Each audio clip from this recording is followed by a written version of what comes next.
Welcome. এই ভিডিওতে আমরা ডিজিটাল আইসির ক্যারেক্টারিস্টিক্স সম্পর্কে আলোচনা করব। প্রথম যে ক্যারেক্টারিস্টিক্স সম্পর্কে আমরা আলোচনা করব সেটি হচ্ছে প্রোপাগেশন ডিলে। তো প্রোপাগেশন ডিলে ব্যাপারটা কি সেটা বুঝে নেওয়া যাক। সাপোজ আমরা একটা নট গেট ইউজ করেছি। এই নট গেটের ইনপুটে আমরা দিয়েছি একটা ইনপুট, তার মান হচ্ছে এ, এবং নট গেটের আউটপুটে আমরা পাচ্ছি এ কমপ্লিমেন্ট। তাহলে ইনপুট হচ্ছে এ এবং এ কমপ্লিমেন্ট, এটা হচ্ছে আউটপুট। যদি আমরা এর ওয়েব ফর্মটা দেখি তাহলে কীরকম দেখতে পাবো।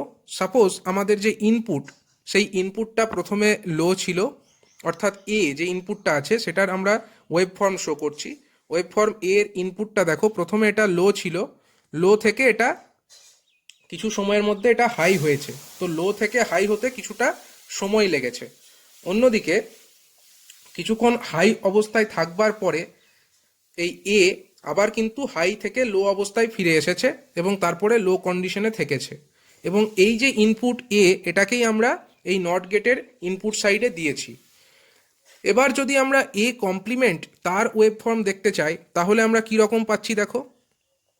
আমরা দেখতে পাচ্ছি যে আউটপুট যেটা আছে এ কমপ্লিমেন্ট, যখন এই ইনপুট এটা হাই হতে স্টার্ট করেছে ঠিক সেই সময়ে কিন্তু এ কমপ্লিমেন্ট লো হতে স্টার্ট করেনি। এ কমপ্লিমেন্ট লো হতে স্টার্ট করেছে, এটা যখন থেকে হাই হতে স্টার্ট করেছে এ, তার কিছু সময় পরে এটা কিন্তু লো হতে স্টার্ট করলো এবং লো অবস্থায় কিছুক্ষণ থাকলো। কতক্ষণ থাকবে সেটা হচ্ছে এই এ যতক্ষণ হাই অবস্থায় ছিল এ কমপ্লিমেন্ট ততক্ষণই লো অবস্থায় থাকবে, এবং যখন এই এ হাই থেকে আবার লো অবস্থায় ফিরে এসেছে ঠিক সেই সঙ্গে সঙ্গেই কিন্তু এ কমপ্লিমেন্ট লো থেকে হাইয়ে যাওয়া স্টার্ট করেনি। এটা আরও কিছু সময় পরে, এখান থেকে আরও কিছু সময় পরে এটা লো থেকে হাই অবস্থায় গেছে এবং আবার হাই অবস্থা মেনটেন করেছে। তাহলে এই যে ইনপুটে আমরা একটা প্রোভাইড করলাম, একটা ইনপুট সাইডে আমরা একটা ইনপুট প্রোভাইড করলাম, কিন্তু আউটপুটে কিন্তু সেই সেম ইনস্ট্যান্টে আমরা আউটপুটের চেঞ্জটা দেখতে পাচ্ছি না। এই ইনপুট থেকে আউটপুটের মধ্যে যেতে কিছুটা প্রোপাগেশন ডিলে হচ্ছে। এইটাই হচ্ছে প্রোপাগেশন ডিলে। ইনপুট থেকে আউটপুটের দিকে সিগন্যাল পৌঁছাতে কিছুটা সময় লাগছে, এটাকেই আমরা প্রোপাগেশন ডিলে বলছি। তো এই প্রোপাগেশন ডিলে আমরা কিভাবে এটাকে কোয়ান্টাইজ করতে পারি বা কিভাবে আমরা একে মেজারমেন্ট করতে পারি সেটা দেখে নেওয়া যাক। তো আমরা দেখতে পাচ্ছি যে এ অর্থাৎ ইনপুটে যেটা প্রোভাইড করা হয়েছে সেটা এখানে লো থেকে এখানে হাই হয়ে গেছে। তো লো থেকে হাইয়ের মধ্যে একটা 50% লেভেল আমরা কনসিডার করলাম, এটা হলো হাই এবং লো এর মিডিল পজিশন। অন্যদিকে এ কমপ্লিমেন্টের ক্ষেত্রেও আমরা হাই লেভেল এবং লো লেভেলের মাঝে একটা 50% লেভেল কনসিডার করলাম, এটা হলো সেই 50% লেভেল। এবার আমরা দেখব যে যখন এ লো থেকে হাইয়ে গেছে তার যে 50% লেভেল অর্থাৎ এই লাইন বরাবর, সেখান থেকে কত সময় পরে এই যে এ কমপ্লিমেন্ট তার হাই থেকে লোতে আসার 50% লেভেলটা রিচ করেছে। তো দেখো, এ যখন লো থেকে হাইয়ে গেছে তার 50% লেভেল এইটা এবং তার কোরেসপন্ডিং টাইম হচ্ছে এইটা, এবং যখন এ কমপ্লিমেন্ট হাই থেকে লোতে গেছে, এ কমপ্লিমেন্ট এখানে হাই এখানে লো, তার 50% হচ্ছে এই লাইনটা। তাহলে এই থেকে যদি আমরা একটা পারপেন্ডিকুলার লাইন টানি, এইটা হচ্ছে সেই টাইম যখন এ কমপ্লিমেন্ট হাই থেকে লোয়ে আসার 50%-এ পৌঁছে গেছে। তাহলে এ যখন লো থেকে হাইতে গেছে তার 50% টাইম অর্থাৎ এই লাইনটা, এবং এ কমপ্লিমেন্ট যখন হাই থেকে লোতে এসছে তার 50% টাইম অর্থাৎ এই টাইমটা, এই দুটো টাইমের মধ্যে যে ডিফারেন্স সেটাকেই আমরা বলছি টিপিএইচএল। টিপিএইচএল মানে কি? এটা হচ্ছে delay time when the output goes from high to low. তার জন্যই হাই টু লো, হাইটা আগে এইচটা আগে এলটা পরে, এটাই হচ্ছে TPHL, high to low. The delay time when the output, এই যে আউটপুট অর্থাৎ A complement goes from high to low, high to লোতে আসতে যে যতটা ডিলে হয়েছে সেটাকে আমরা বলছি টিপিএইচএল। অন্যদিকে যদি আমরা দেখি যে এ যখন হাই থেকে লোতে এসছে তার 50% টাইম হলো এইটা, তার কোরেসপন্ডিং ডটেড লাইন হচ্ছে এইটা, এবং এ কমপ্লিমেন্ট যখন লো থেকে হাইতে গেছে তার কোরেসপন্ডিং 50% টাইম হচ্ছে এইটা। তাহলে এই দুটোরে যে 50% রিচ করেছে অর্থাৎ যখন এটা হাই থেকে লোতে আসার 50%-এ গেছে সেই সময়টা, এবং এ কমপ্লিমেন্ট যখন লো থেকে হাইতে গেছে তার 50% এই সময়টা, এই দুটো সময়ের মধ্যে যে ডিফারেন্স সেটাকে বলা হচ্ছে টিপিএলএইচ। যেখানে টিপিএলএইচ অর্থাৎ কি না delay time when the output goes from low to high. দেখো output A complement goes from low to high, তার জন্য এখানে প্রথমে এল লেখা হয়েছে এবং তারপরে এইচ লেখা হয়েছে, তার জন্য এটাকে বলা হচ্ছে টিপিএলএইচ। তো এইরকমভাবে আমরা দুটো ডিলে টাইমকে স্পেসিফাই করছি এবং তারপরে আমরা কি করছি না এর অ্যাভারেজ প্রোপাগেশন ডিলেটা নির্ণয় করছি। অ্যাভারেজ প্রোপাগেশন ডিলেটা কত হবে, সেটা হচ্ছে এই যে টিপিএইচএল এবং টিপিএলএইচ, অর্থাৎ delay time when the output goes from high to low and delay time when it goes from low to high, এই দুটো ডিলে টাইমের অ্যাভারেজ। তো আমরা কি করে অ্যাভারেজ নির্ণয় করি, দুটোকে যোগ করে তাকে 2 দিয়ে ভাগ করে। সুতরাং অ্যাভারেজ প্রোপাগেশন ডিলে হচ্ছে টিপিএইচএল প্লাস টিপিএলএইচ হোল ডিভাইডেড বাই 2। এবং আমরা এটা বুঝতে পারছি যে speed of operation is specified in terms of propagation delay. স্বাভাবিকভাবেই যদি প্রোপাগেশন ডিলে কম হয় তখন স্পিড অফ অপারেশনটা ফাস্ট হয়ে যাবে। এবং delay times are measured between 50% of input and output transitions. এটাও আমরা এখান থেকে দেখতে পাচ্ছি যে ডিলে টাইমটা আমরা যখন মেজার করছি আমরা কিন্তু লো এবং হাইয়ের মাঝামাঝি যে 50% লেভেল, সেই 50% লেভেলটাকে আমরা বোথ ইনপুট এবং আউটপুট তাদের ক্ষেত্রে কনসিডার করছি। তো এরকম যদি আমাদের একটা ডিজিটাল সিস্টেম থাকে, ধরো এখানে একটা ডিজিটাল সিস্টেম যেখানে প্রথমে একটা অ্যান্ড গেট ইউজ করা হয়েছে এবং সেখানে এ এবং বি দুটো ইনপুট প্রোভাইড করা হয়েছে এবং সেই অ্যান্ড গেটের যে আউটপুট সেটাকে একটা অর গেটে প্রবেশ করানো হয়েছে এবং সেই অর গেটের আরেকটি ইনপুট হলো সি এবং অর গেট থেকে আমরা ফাইনাল আউটপুটটা পেয়েছি। সুতরাং এই যে রেক্ট্যাঙ্গুলার ডটেড বক্স তার মধ্যে থাকা সিস্টেমটাকে আমরা একটা ডিজিটাল সিস্টেম বলতে পারি এবং এই ডিজিটাল সিস্টেমের আউটপুট ওয়াই সমান আমরা কি পাচ্ছি না এ অ্যান্ড বি অর সি। তাহলে এইরকম একটা সিস্টেমের যদি প্রোপাগেশন ডিলে আমাদেরকে নির্ণয় করতে দেওয়া হয় তো আমরা কিভাবে নির্ণয় করব না আমরা ইন্ডিভিজুয়াল সিস্টেমের, অর্থাৎ প্রথমে এই অ্যান্ড গেট এটা একটা সিস্টেম, আবার এখানে একটা অর গেট এটা আর একটা সিস্টেম, তো ইন্ডিভিজুয়াল এক একটা সিস্টেমের আমরা ডিলে নির্ণয় করব এবং সেই ডিলেগুলোকে আমরা তখন সাম করে দেব এবং এই যে টোটাল সিস্টেমটার যে প্রোপাগেশন ডিলে এটা এই ইন্ডিভিজুয়াল সিস্টেমগুলোর যে ডিলে আমরা পেতে পারি সেইগুলোর সমষ্টির সঙ্গে সমান হবে। তো এইভাবে আমরা প্রথম প্রপার্টি অর্থাৎ প্রোপাগেশন ডিলে আলোচনা করে ফেললাম। তো প্রোপাগেশন ডিলে মেজার করা হয় কি করে, এটা দেখো প্রোপাগেশন ডিলে হচ্ছে বেসিক্যালি একটা টাইম এবং এই টাইমটা খুবই স্মল টাইম। তো টাইমকে আমরা মেজার করি সেকেন্ডে, যেহেতু এটা খুবই স্মল টাইম তার জন্য একে ন্যানো সেকেন্ড অর্থাৎ স্মল এন এস এর দ্বারা এক্সপ্রেস করা হয়। এরপরে যে দ্বিতীয় প্রপার্টিটা আমরা দেখব সেটা হচ্ছে পাওয়ার ডিসিপেশন। এবার পাওয়ার ডিসিপেশন কেন হবে, আইসিতে পাওয়ার ডিসিপেট হবে হিট উৎপন্ন হওয়ার জন্য। যখন একটা ইন্টিগ্রেটেড সার্কিট চলছে ডিজিটাল আইসি তখন তার মধ্যে কিছু হিট উৎপন্ন হয় এবং সেই হিট উৎপন্ন হওয়াটাই হচ্ছে, যতটা হিট উৎপন্ন হচ্ছে বা তাপ উৎপন্ন হচ্ছে সেটাই হচ্ছে অ্যামাউন্ট অফ পাওয়ার ডিসিপেটেড, মানে কতটা পাওয়ার এখানে ডিসিপেট হচ্ছে সেটার মেজারমেন্ট আমরা করব কি করে না যতটা তাপ উৎপন্ন হচ্ছে তার সাহায্যে। এবং যদি এক্সেসিভ পরিমাণে তাপ উৎপন্ন হয় সেটা কিন্তু আইসিটাকে ড্যামেজ করে দিতে পারে। তার জন্য পাওয়ার ডিসিপেশন যেটা সেটা কিন্তু যত কম রাখা সম্ভব ততই বেটার। এবার আমরা যদি একটা ডিজিটাল আইসি ধরি, সেই ডিজিটাল আইসি সাপোজ একটা কারেন্ট ড্র করছে তার পরিমাণ হচ্ছে আইসিসি।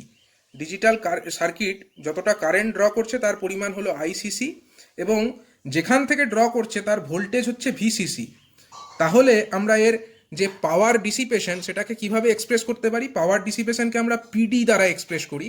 তো পিডির এক্সপ্রেশন কি হবে দেখো, পিডি ইজ ইকাল টু হয়ে যাচ্ছে আমার ভিসিসি ইন্টু আইসিসি। ভিসিসি মানে কি voltage, voltage into current, voltage into current মানেই হচ্ছে পাওয়ার। এবং এই যে আইসিসি মানে হচ্ছে যতটা কারেন্ট সেই ডিজিটাল আইসি ড্র করছে ফ্রম দ্য সোর্স, সেইটাকে আমরা তার অ্যাভারেজ নির্ণয় করব, কারণ সবসময় এটা কনস্ট্যান্ট কারেন্ট তো ড্র করছে না। তাহলে এই আইসিসির যে অ্যাভারেজ সেটা আমরা কি করে নির্ণয় করছি দেখো, আইসিসি যেটা আছে তার average value is equal to ICC H plus ICC L divided by 2। এখানে দেখতে হবে আইসিসি এইচটা কি এবং আইসিসি এলটা কি। তো দেখো এখানে বলা হয়েছে আইসিসি এইচ এটা হচ্ছে current drawn by the transistor, মানে যে ট্রানজিস্টার আমরা এই ডিজিটাল সার্কিট বানাতে কাজে লাগিয়েছি সেই ট্রানজিস্টারটা when the output voltage is high, মানে ট্রানজিস্টারের আউটপুট ভোল্টেজ যখন হাই তখন সে কতটা কারেন্ট ড্র করছে তার পরিমাণ হচ্ছে আইসিসিএইচ। অন্যদিকে আইসিসিএল এটা কি, এটা হচ্ছে current drawn by the transistor when the output voltage is low, অর্থাৎ ট্রানজিস্টারের আউটপুট যদি লো হয় সেই পরিস্থিতিতে যে ভিসিসি থেকে কতটা কারেন্ট ড্র করছে তার পরিমাণ হলো আইসিসিএল। তো যেহেতু ট্রানজিস্টারটা সবসময় হাই ভোল্টেজ আউটপুট দেবে না এবং সবসময় লো ভোল্টেজ আউটপুটও দেবে না, তো আমাদেরকে যদি এর অ্যাভারেজ আইসিসি নির্ণয় করতে হয় তাহলে আমরা এই দুটো কারেন্টকে যোগ করে তাকে 2 দিয়ে ভাগ করে নেব। এইভাবে আমরা অ্যাভারেজ আইসিসি পেয়ে যাব এবং সেই অ্যাভারেজ আইসিসিকে যদি আমরা ভিসিসির সঙ্গে মাল্টিপ্লাই করি তাহলে আমরা অ্যাভারেজ পাওয়ার ডিসিপেশনের ভ্যালুটা পেয়ে যাব। তো দেখো এখানে পিডি অ্যাভারেজ অর্থাৎ average power dissipation that is equal to VCC multiplied by ICC average. তো এখানে এটা এই ভিসিসি যে টার্মটা আমরা দেখতে পাচ্ছি এই টার্মটা হচ্ছে ট্রানজিস্টারের ক্ষেত্রে বা বিজেটির ক্ষেত্রে applicable. VCC voltage collector voltage বা কালেক্টর টার্মিনাল এটা কার ক্ষেত্রে অ্যাপ্লিকেবল না, এটা বিজেটির ক্ষেত্রে অ্যাপ্লিকেবল। যদিও আমরা মসফেট ইউজ করি তখন কিন্তু তার কালেক্টর থাকে না, তার পরিবর্তে সেখানে কি থাকে না তার ড্রেন টার্মিনাল থাকে। তো তার ক্ষেত্রে এটা চেঞ্জ হয়ে যাবে, তার ক্ষেত্রে আমরা এই ভিডিডি টার্মটা ইউজ করবো এবং তার ক্ষেত্রে যে এক্সপ্রেশন হবে সেটা হয়ে যাবে ভিডিডি ইন্টু আইডিডি যদি আমরা সিমস আইসি ইউজ করি। সিমস মানে হচ্ছে যেখানে আমার সিমস হচ্ছে দেখো সেকেন্ড টাইপ, অর্থাৎ যেখানে আমাদের এই ইউনিপোলার লজিক ফ্যামিলি আমরা ইউজ করেছিলাম, তো তার মানে সেখানে আমার মসফেট ইউজ হচ্ছে। তো মসফেটের ক্ষেত্রে কিন্তু কালেক্টর টার্মিনাল বলে কিছু থাকে না, সেখানে থাকে হচ্ছে ড্রেন টার্মিনাল এবং ড্রেন টার্মিনাল থেকে যে কারেন্ট ড্র করবে তার পরিমাণও হবে আইডিডি। তো তার ক্ষেত্রে পিডি অ্যাভারেজের মান তখন হয়ে যাবে পিডি অ্যাভারেজ, সেটা হয়ে যাবে কত না VDD multiplied by IDD average. তো এইভাবে আমরা যদি সিমস আইসি ইউজ করি তার ক্ষেত্রে অ্যাভারেজ পাওয়ার ডিসিপেশনের মানটা নির্ণয় করে ফেলতে পারবো। তো এখানে একটা এক্সাম্পল দেওয়া হয়েছে।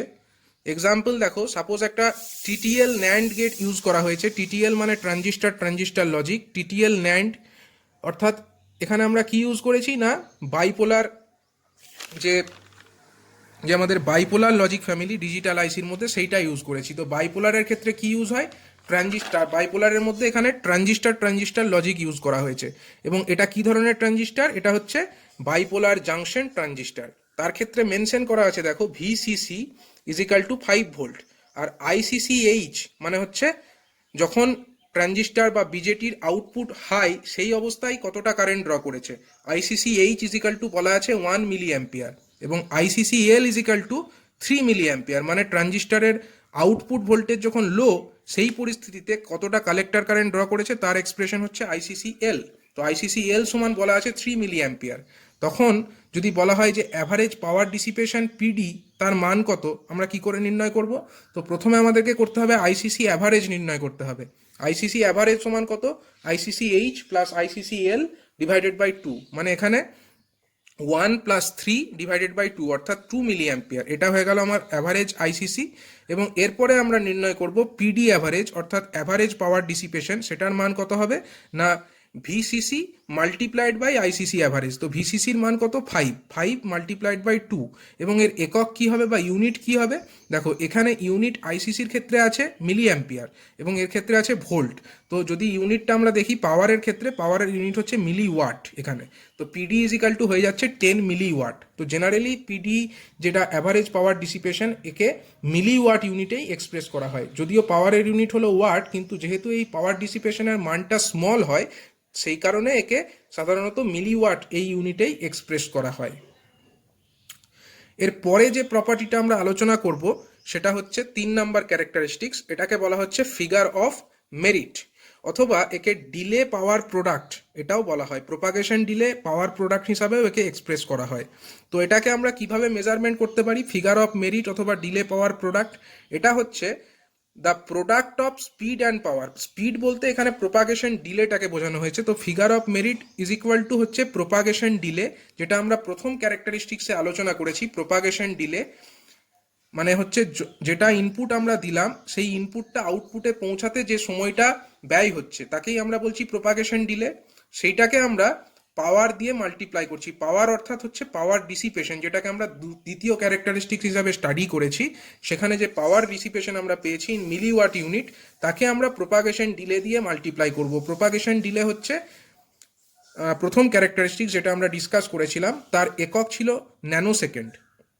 তাহলে ফিগার অফ মেরিটের ইউনিট কি হবে? প্রোপাগেশন ডিলের ইউনিট হলো ন্যানো সেকেন্ড এবং পাওয়ারের ইউনিট হলো মিলিওয়াট। তো ন্যানো সেকেন্ড, 1 ন্যানো সেকেন্ড সমান বেসিক্যালি 10⁻⁹ সেকেন্ড, আর 1 মিলিওয়াট মানে হচ্ছে 10⁻³ ওয়াট। তাহলে ওভারঅল কত হয়ে যাচ্ছে? 10⁻12 ওয়াট ইন্টু সেকেন্ড, এবং ওয়াট ইন্টু সেকেন্ড মানে আমরা জানি জুল। সুতরাং এটাকে আমরা বলতে পারি এর ইউনিট হচ্ছে 10⁻12 জুল। তো এটা হচ্ছে 10⁻12 মানে পিকো, তার মানে এটাকে আমরা বলতে পারি পিকো জুল। তাহলে ফিগার অফ মেরিট এই যে ক্যারেক্টারিস্টিক্স, এটাকে জেনারেলি এক্সপ্রেস করা হয় পিকো জুল ইউনিটে।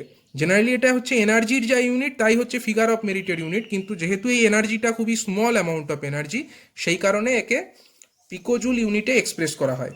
এবং এটা আমরা দেখতে পাচ্ছি যে যত লো হবে এই ফিগার অফ মেরিটের ভ্যালু, ততই কিন্তু সেটা ডিজিটাল আইসির পারফরমেন্সের পক্ষে বেটার হবে।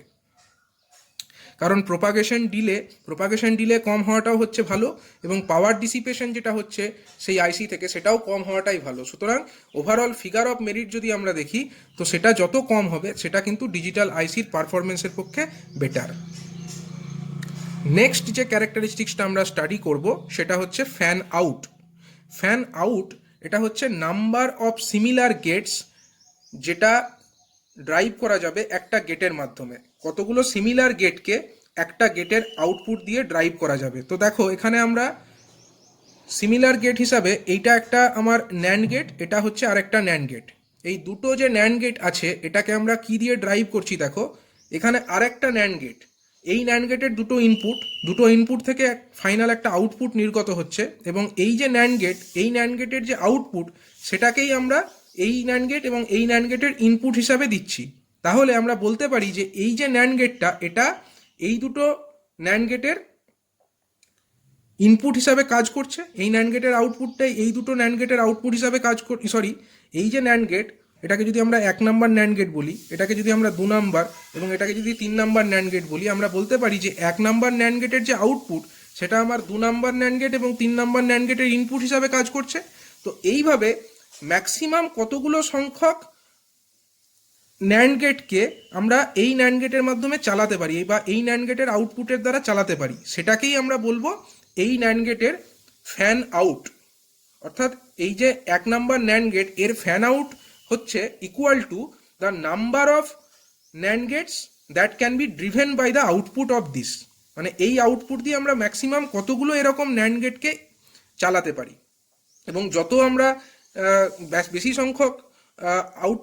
বেশি সংখ্যক আমরা এরকম ন্যান্ড গেটকে চালাতে পারবো, তত তার ফ্যান আউট বেশি হবে, এবং ফ্যান আউট যত বেশি হবে ততই হচ্ছে